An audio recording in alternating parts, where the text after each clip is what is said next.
Syedaralun, Puskesmas Cot Ijo Pasangan Birem merupakan fasilitas pelayanan kesehatan yang diresmikan pada Mei 2017 lalu di persimpangan Cot Ijo Pasangan. Puskesmas tersebut salah satu pusat pelayanan kesehatan di Biren dari 20 puskesmas lainnya.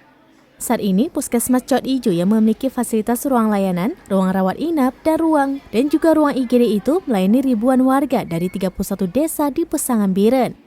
Selain menerima pasien di puskesmas, tim medis juga turun ke desa melakukan vaksinasi dan kegiatan pembinaan lainnya. Pada Rabu 26 Oktober 2022, puskesmas tersebut dihadiri seratusan warga dari 31 desa. Kehadiran warga umumnya kaum ibu untuk mengikuti kegiatan Gerakan Masyarakat Hidup Sehat atau Germas. Kegiatan Germas dilaksanakan karena banyak warga yang menderita sakit jantung, penyakit gula, dan lain sebagainya.